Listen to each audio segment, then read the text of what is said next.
अब यम का पास ही दंड देगा इसे।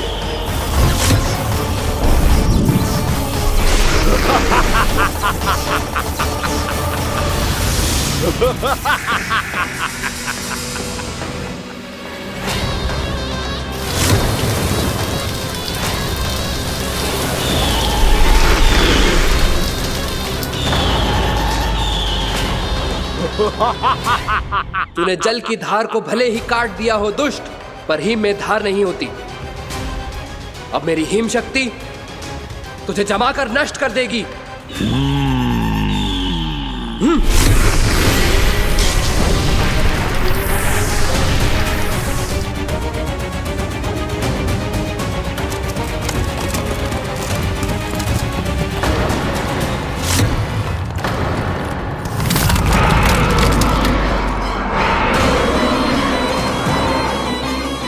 चंद्र, वरुण, यम, अग्नि, इंद्र, तुम में से कोई भी इस योग्य नहीं है कि मुझे पराजित कर पाए और इस विष्णु अवतार की रक्षा कर पाए।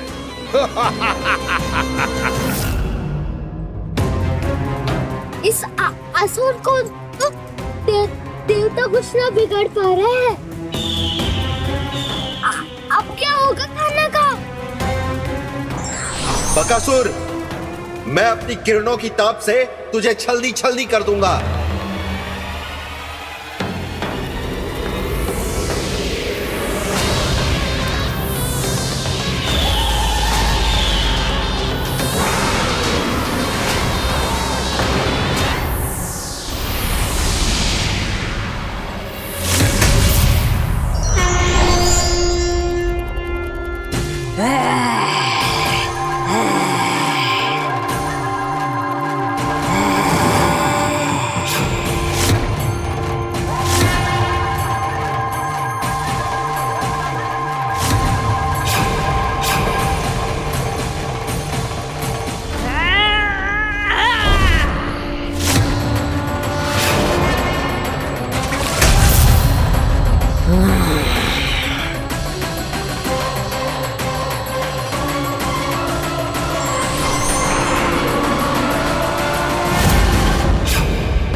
पुत्र कार्तिकेय, इस असुर के उदर को फाड़कर अपने पिता के सखा श्री कृष्ण को मुक्त कराओ पुत्र।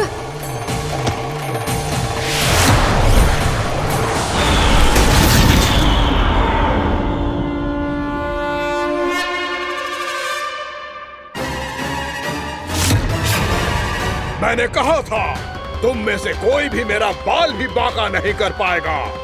तुम देवताओं का तो सामर्थ्य ही क्या, स्वयं देवों के देव महादेव भी मेरा कुछ नहीं बिगाड़ पाएंगे। कृष्ण को अपने उदर में ही पचा जाऊंगा मैं।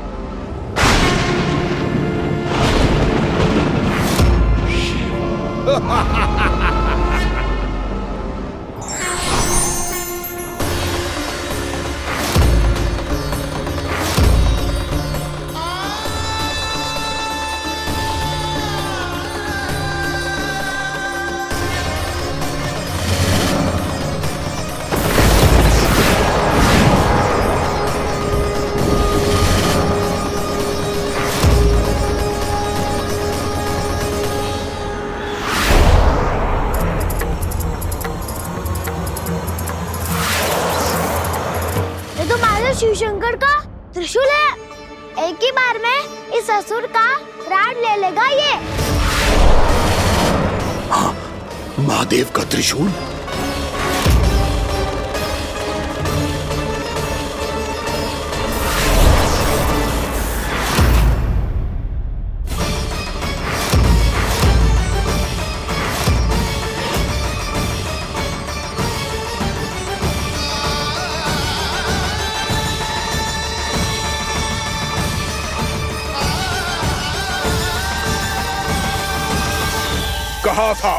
कहा था मैंने, स्वयं महादेव भी मेरा कुछ नहीं बिगाड़ सकते। अजय हूं मैं, अजय।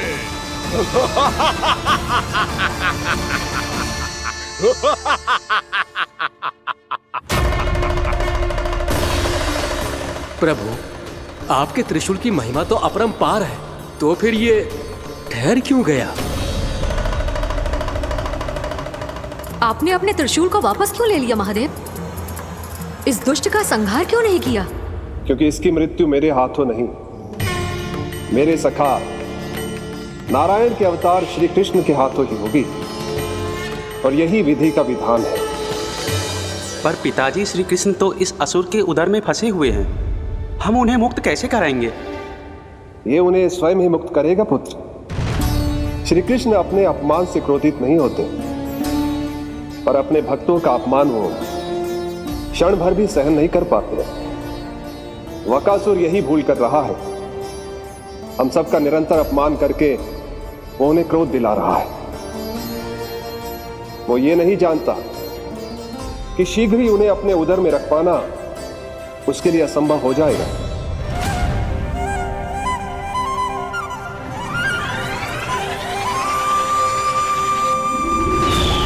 क्या हुआ महादेव? पराजित होकर भी मुस्कुरा रहे हैं। पर अब तो महादेव कहलाने के भी योग्य नहीं रहे आप। असफल देवताओं की इस अयोग्य सेना को लेकर चले जाइए यहां से। ना ये मेरा सामना कर सकते हैं और ना ही आप। मेरी शक्ति के सामने आप अक्षम हैं महादेव।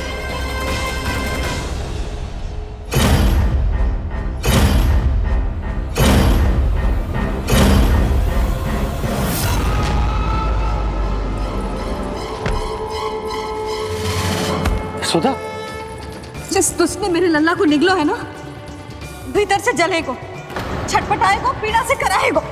जिस दुष्ट ने मेरे लल्ला को निगलो है ना, भीतर से जलेगो, छटपटाएगो, पीड़ा से कराएगो।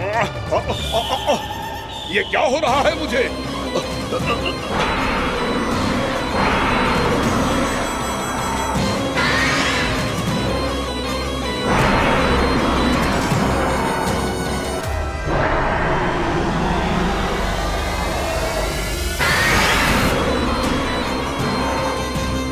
मुझे ऐसा क्यों लग रहा है जैसे भीतर से जल रहा हूं मैं?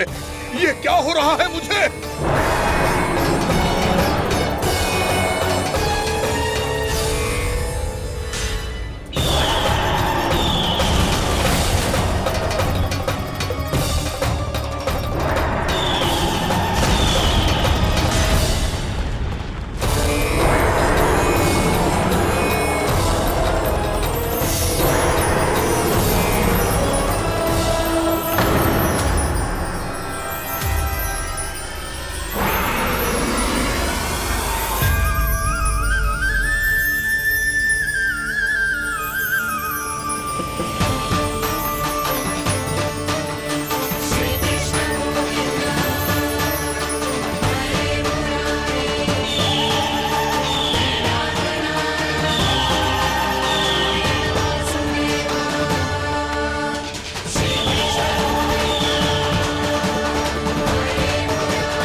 हे प्रभु, मैंने ऐसे कौन से कुकर्म किए थे कि मुझे ऐसी मृत्यु प्राप्त हुई? और ऐसे कौन से सुकर्म किए थे? क्या आपके हाथों से मुझे मोक्ष प्राप्त हुआ है प्रभु? सीमी स्मरण करो, हे जरीफ की पुत्र वक्कासुर। स्मरण करो, कैसे अपने पिता की तरह अभिमान से भरे हुए थे तुम। स्मरण करो, कैसे हमें पराजित करने के लिए पूरी सृष्टि को संकट में डाल दिया था तुमने, और हमें विवश होकर पराजय स्वीकार करनी पड़ी थी। स्मरण करो, कैसे तुमने देवराज इंद्र का छत्र चुरा लिया था। पर यह सब भी पर्याप्त नहीं था वक्कासुर। तुम्हारे पापों का घड़ा तब भरा था जब तुमने देवी गंगा के जल में साधना करते हुए जजाली मुनि की तपस्या में व्यवधान डाला था।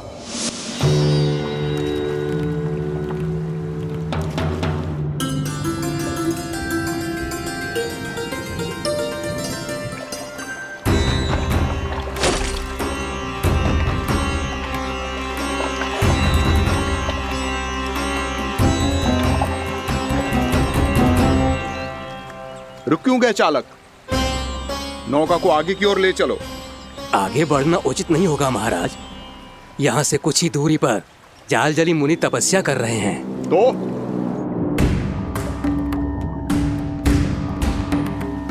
मेरे मत्स्य आखेट के क्षेत्र में इसने तपस्या करने की भूल की है। मेरे ही राज्य में मेरा कोई क्षेत्र मेरे लिए वर्जित हो, यह मुझे स्वीकार नहीं है। आपने पर्याप्त मत्स्य आखेट कर लिया है महाराज। यदि तुम इन मछलियों का आहार नहीं बनना चाहते हो, चुपचाप मेरी आज्ञा मानो। क्षमा, क्षमा महाराज।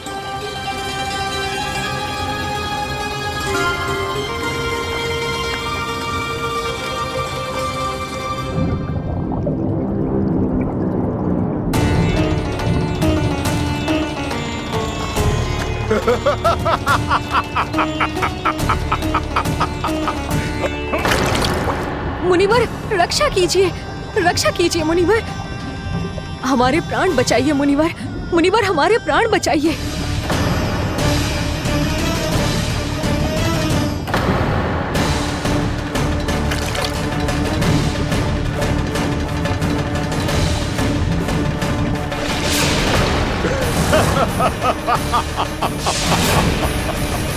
ठहर जाओ असुरराज, इन मछलियों को हानि ना पहुंचाओ। क्यों मुनि? अब मछलियां पकड़ने के लिए मुझे तुमसे आज्ञा लेनी पड़ेगी। तुमने तपस्या करने से पहले किससे आज्ञा ली थी? मां गंगा से, इस जल में रहने वाली सभी मछलियों से। इस उपकार के बदले इन सभी मछलियों को रक्षा करने का वचन दिया था। इसीलिए असुरराज, मैं शांति से कह रहा हूं, इस स्थान को अशुद्ध ना करो। चुपचाप यहां से चले जाओ, नहीं तो इसका परिणाम अच्छा नहीं होगा।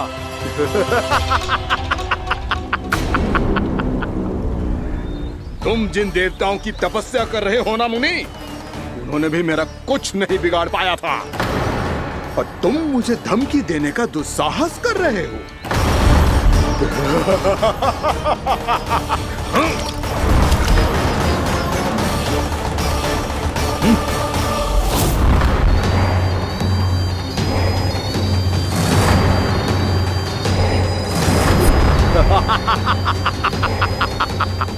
मूर्ख, विचारों से तो तू राक्षस है ही, और स्वभाव से उस बगुले की तरह है जो भूख ना होने पर भी उन निर्दोष मछलियों को आहार बनाता रहता है। इसलिए अभी इसी क्षण से तू वकुला का जीवन जिएगा। ये मेरा श्राप है, ये मेरा श्राप है।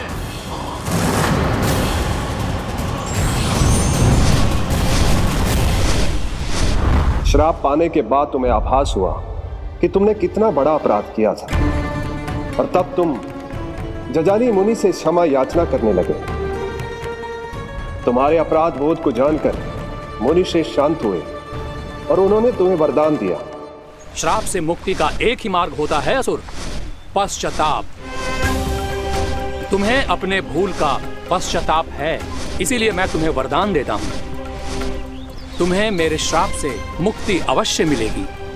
स्वयं प्रभु श्री नारायण के अवतार इस बगुले के देह के बंधन से तुम्हें मुक्त करेंगे।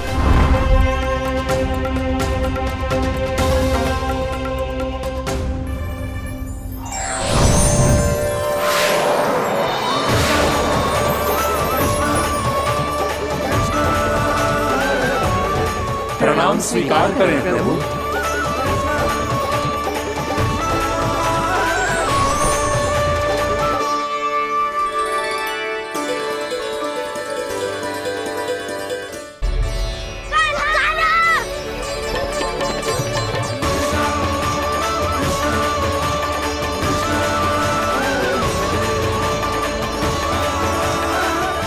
मुझे ना बताओ कि तुम सबने क्या देखा है, चाहे जो देखो है, बस मैया से कछु मत ही बताना।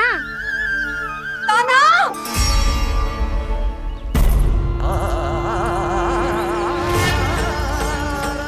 कान्हा! मेरा लल्ला!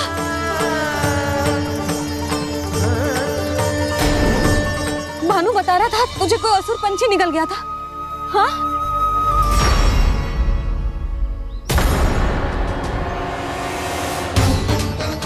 हे नारायण, ये क्या है?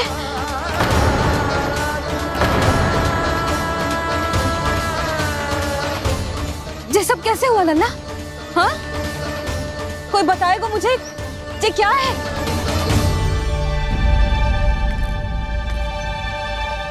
श्रीधामा, मधुमंगल, चिची को सब कुछ बता दो। ये असुर पक्षी मुझे निकलने वाला था रानी भाभी, तभी अंतिम क्षण में कान्हा ने आके मुझे बचा लियो। और ये असुर पक्षी ने कही कि यह है वृंदावन का राजकुमार, नंदराज का लल्ला। इसके होते कोई भी वृंदावन वासियों को हानि ना पहुंचा सकते।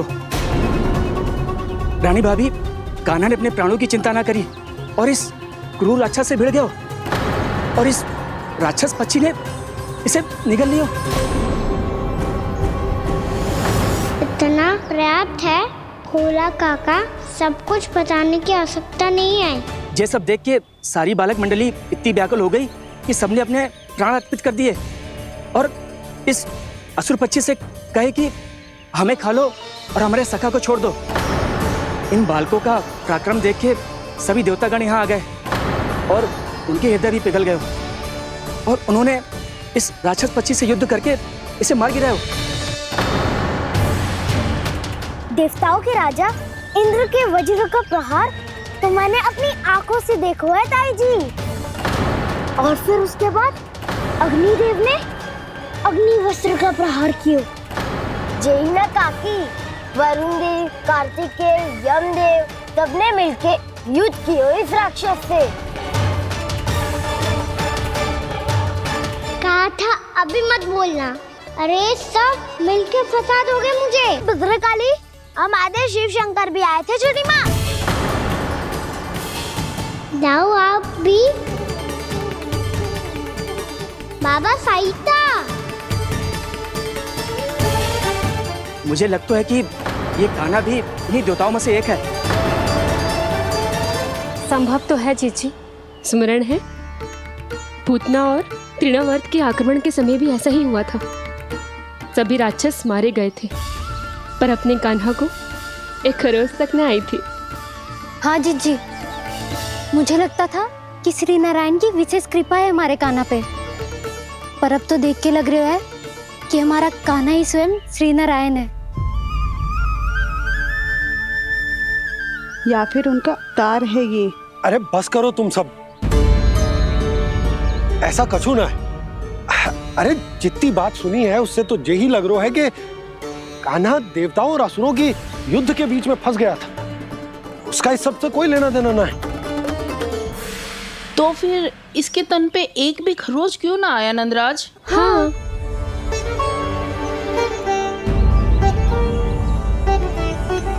है काकी, खरच तो है। दिखा लल्ला। भैया बात पीड़ा आ रही है, कुछ करो ना। चिकोपिया भी ना अति करती है।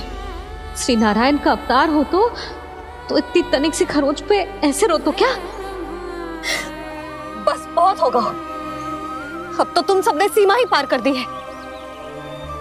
कभी से श्री नारायण बुलाते हो, कभी श्री नारायण का अवतार। तनिक कछु हो ना जाता है कि तुम सब कहानियां बुनने लगती हो। जे बस साधारण सा बालक है, मेरा लल्ला है जे भगवान मत ही बनाओ।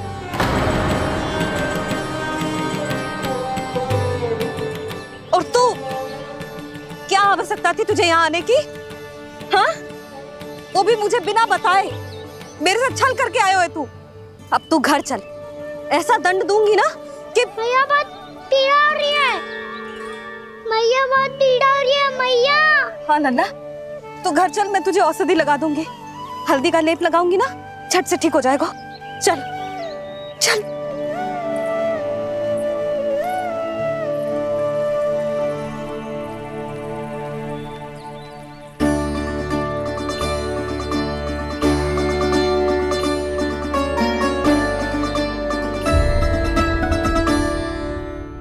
बहुत पीड़ा हो रही है मैया। हाँ नन्ना, तू घर चल, मैं तुझे औषधि लगा दूंगी। हल्दी का लेप लगाऊंगी ना, झट से ठीक हो जाएगा। चल चल।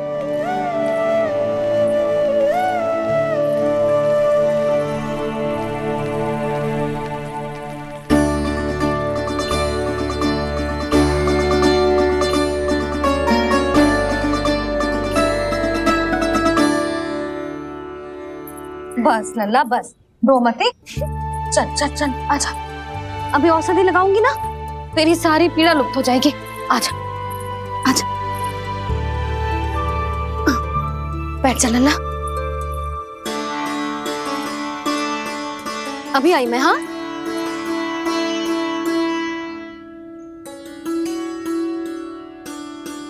मैया। अरे तो अभी तक रो रो है? क्या कह रही थी सारी गोपियां? बता। के मेरा लल्ला श्री नारायण का अवतार है, दिव्य है, भगवान है। और जो भगवान इतनी छोटी सी चोट पे रोते हैं क्या? इतनी तो लगी भी ना है तुझे जितना तो तू आ ऊ कर रो है।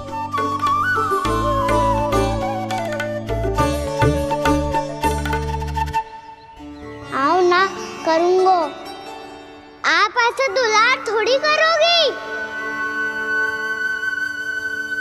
ओहो, वृंदावन का गौपालक जो इतनी छोटी सी चोट पे रोता है ना? गोप बालकों का मुखिया इतनी छोटी सी चोट पे रोता है? मेरा लल्ला तो सबसे शक्तिशाली है, जो इतनी छोटी सी चोट तो क्या बड़े बड़े राक्षसों से भी ना घबराता है। हाँ, एक बार में सबको समाप्त कर देता है कि ना? हाँ मैया, यदि कोई राक्षस वृंदावन की ओर तेरी दृष्टि करके आएगा तो सबसे पहले कान्हा को सुरक्षा में खड़ा पाएगा, फिर चाहे जो बाल बन के आए या बगुला बन के।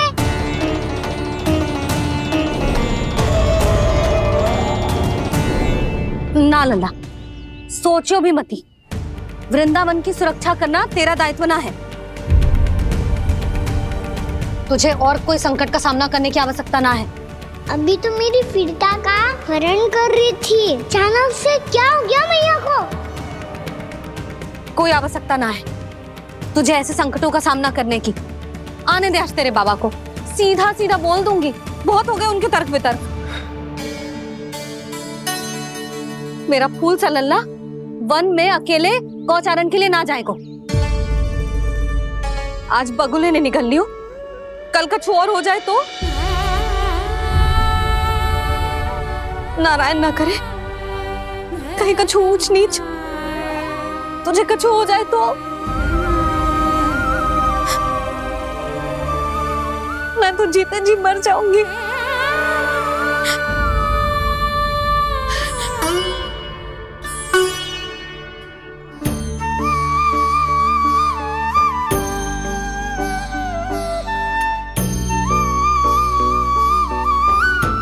वीर लल्ला की वीर मैया इतनी सी बात तो रोती है क्या? क्या करूं कान्हा, तुझे ऐसे बार बार संकट के मुंह में जाते हुए ना देख सकती मैं। तो फिर मैया मैं वचन देता हूँ, आज के बाद मैं गौचारण के लिए तभी जाऊंगा जब आप आज्ञा दोगी। पक्का? छल ना करेगो ना मेरे साथ? मैंने कब छल करो मैया? अच्छा ठीक है, ना करूँगा छल। यदि आपसे पूछे बिना बाहर निकलो तो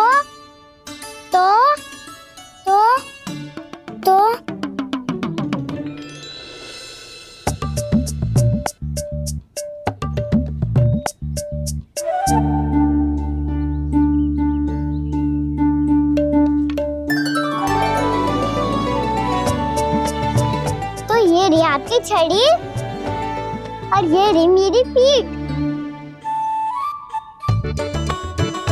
चेक देना तापर तोड़।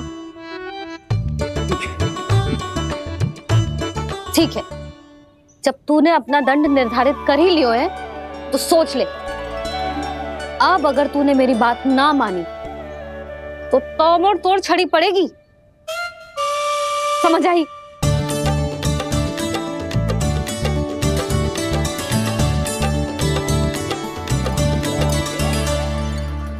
अच्छा ही है कि कान्हा कुछ दिन घर ही रहे। आज वन में जो हुआ है अवश्य कंस ने ही करवाए हुए वो सब।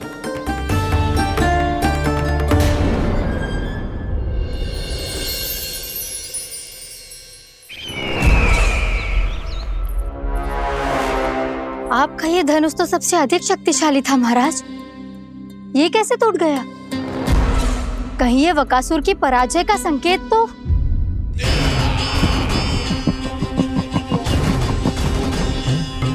प्राप्ति, लगता है तुम्हें शुभ समाचार मिला नहीं।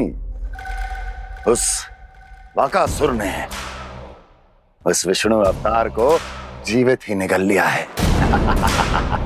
अरे अब तक तो उस नन्हे से बालक को पचा भी चुका होगा वो। उसके तन में रक्त बनकर वो विष्णु अवतार और उसकी शक्तियां दौड़ रही होंगी। क्षमा कीजिए महाराज। क्षमा कीजिए, इस अशुभ से मुख से शुभ समाचार आने दो।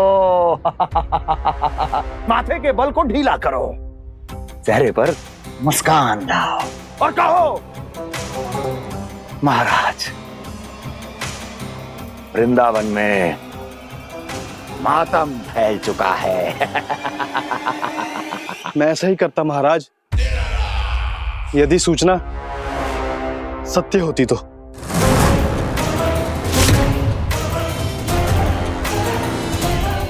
कहना क्या चाहते हो?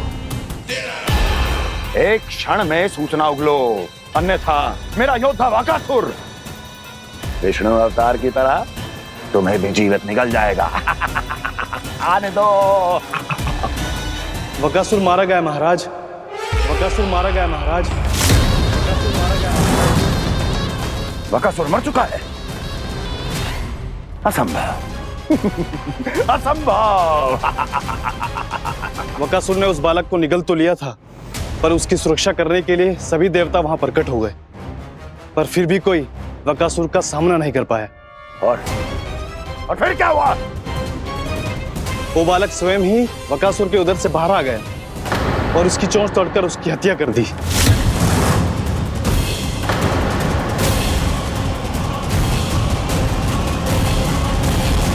वन में बकासुर की चोंच टूट गई और यहाँ आपका ये धनुष।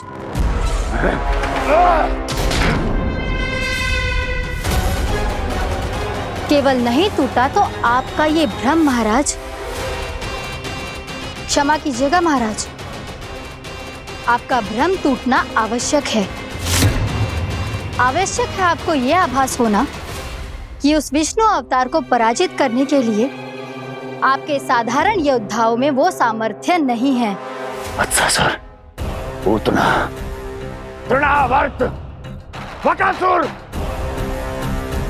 ये सब साधारण नहीं थे प्राप्ति, साधारण नहीं थे। फिर तो ये और भी अधिक चिंता का विषय है महाराज, क्योंकि इसका अर्थ तो यही हुआ कि वो विष्णु अवतार कुछ अधिक ही असाधारण है और उसका सामना करने के लिए और उसे मिट्टी में मिलाने के लिए आपको एक ऐसे अस्त्र की आवश्यकता है जो उसके सामने ना झुके और ना ही टूटे।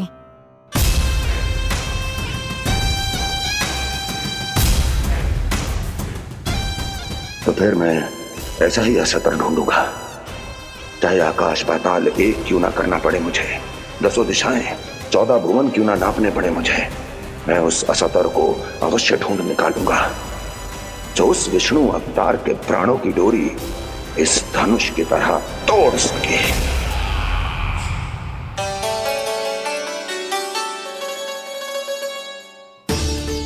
साइंस पापा ने मैया को वचन दिया है कि जब तक नहीं चाहेंगी मैं वन नहीं जाऊंगा। इसलिए आप मुझे मारने के लिए कोई शक्तिशाली असुर ढूंढने में व्यस्त रहो।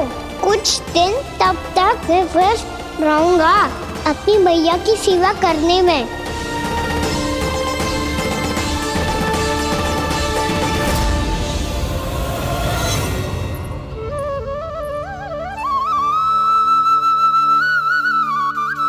लो मैया, तुलसी जी को चढ़ाने के लिए जल।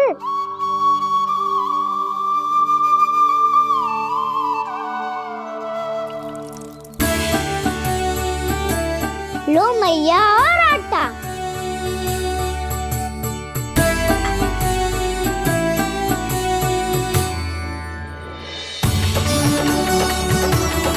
लो मैया, बेलन।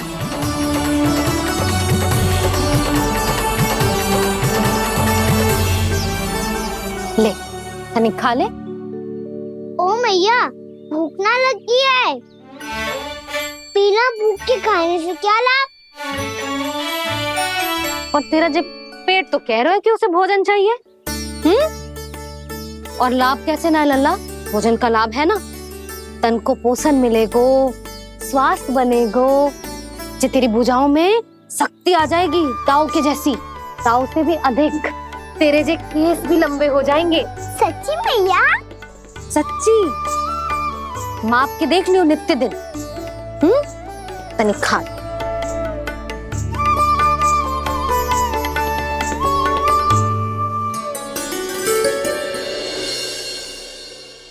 मान के मैया का कहना, छक के भोजन खाते हैं, नित्य मापते भुजा केश, पर ज्यों का त्यों ही पाते हैं।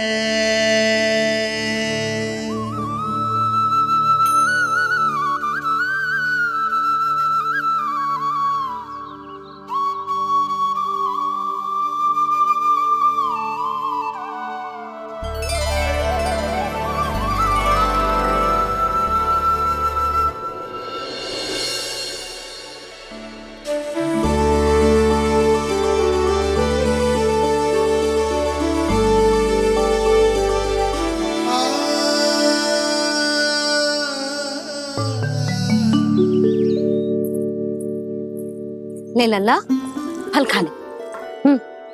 ना, मुझे ना खाने फल वल। क्यों? लंबे केस और शक्तिशाली भुजाएं ना चाहिए? व्यर्थ है ये सब। पिछले 10 दिनों से देख रहा हूँ, ना केस लंबे हुए हैं, ना भुजाएं शक्तिशाली बनी है। 10 दिन में का चुनाव होने वाला। 10 सप्ताह ऐसे खाएगो ना, तब जाके कुछ बदलाव दिखेगो। समझ आई? चल अब खा ले। वैसे भी मुझे बहुत सारी तैयारियां करनी है आज। इसीलिए मैया, एकादशी के व्रत के लिए लल्ला। सुनो जी, सारी सामग्री आ गई? हाँ, तुमने जो कही थी सब ले आए हूँ।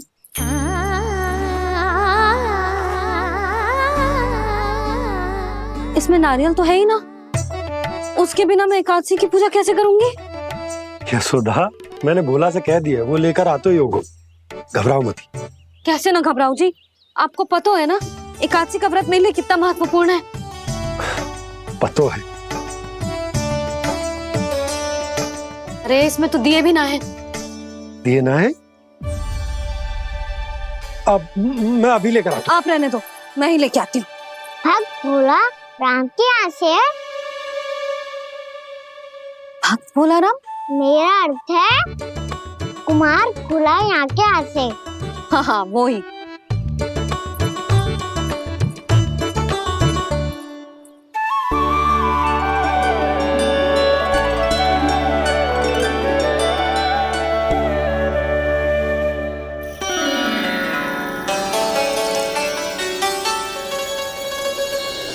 श्री हरि, श्री हरि, मेरे श्री हरि।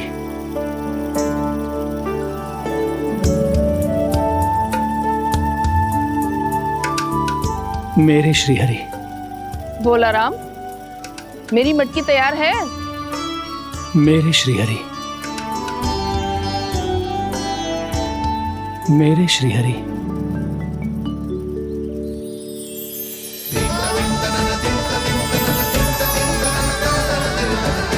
भोला राम,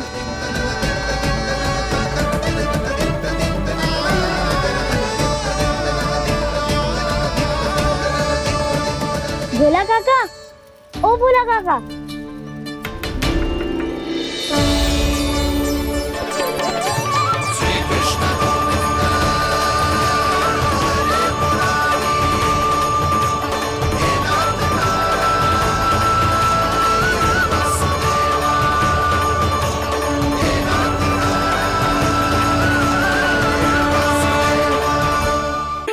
श्री हरि प्रसन्न हो गए। मेरे श्री हरि आ गए, मेरे भगवान आ गए। मेरे श्री हरि आ गए, मेरे भगवान आ गए। मेरे श्री हरि आ गए, मेरे भगवान आ गए। मेरे श्री हरि आ गए, मेरे भगवान आ गए। मेरे भगवान आ गए, मेरे घर मेरे भगवान आ गए।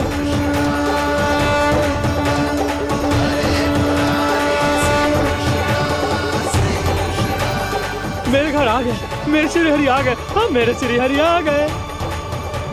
जे तो बावले थे ही, अब बालकन को भी साथ में मिला लिए। उज्जवल क्या कर रहा है? अरे ठहर जा भोला।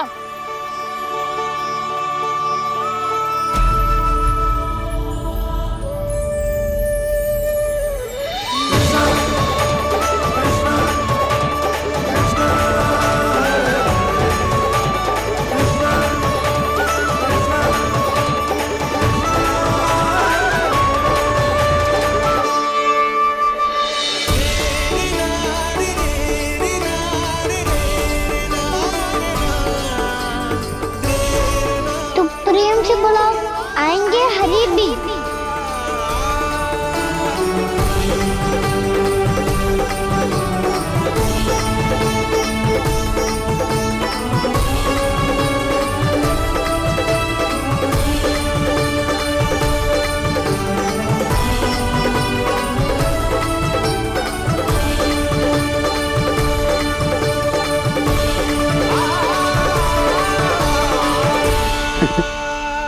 क्या वो गाना?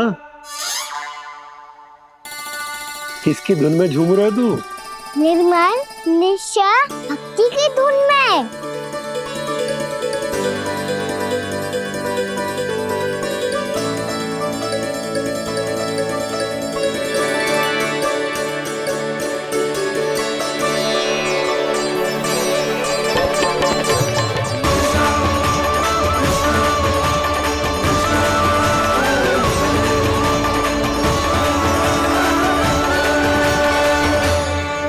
अरे क्या हो गया इन्हें? पावले हो गए हैं क्या? ठहरो, कोई आवश्यकता ना है ऐसे बावलों की तरह नाचने की।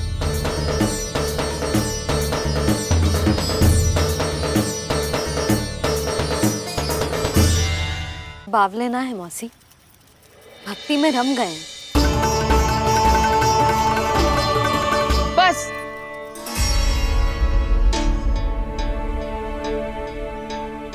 हम सब कब से खड़े हैं यहाँ, पर तुम्हें कुछ ध्यान ही रहा है।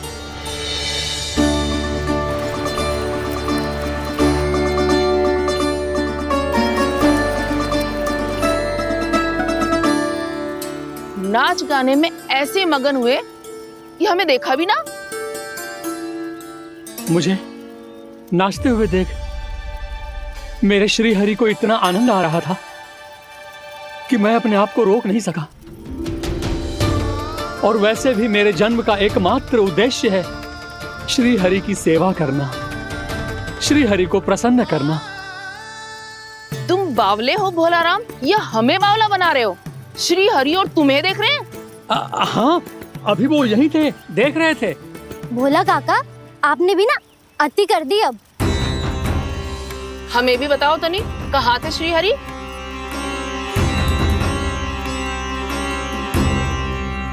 ना जाने अपना उपहास करवाने में क्या आनंद आता है इन्हें। देखो, अब तुम सच मानो या झूठ, लेकिन हमरे श्रीहरि यहीं थे, इसी चाक पर अभी। हाँ, लो सुन लो इस मूर्ख की बात। श्री हरि को और कोई स्थान ना मिलो जो इसके मिट्टी के चाक पे आकर बैठेंगे। श्री हरि को और कोई स्थान ना मिलो जो इसके मिट्टी के चाक पे आकर बैठेंगे। श्री हरि को और कोई स्थान ना मिलो जो इसके मिट्टी के चाक पे आकर बैठेंगे। जैसी मैया वैसो ही लल्ला, दोनों का कुछ पता ही ना चलतो, कब किस बात पर प्रसन्न हो जाए और किस बात पर रुष्ट। अरे मैं भला असत्य क्यों बोलूंगा? अभी अभी यही थे श्रीहरि। हाँ,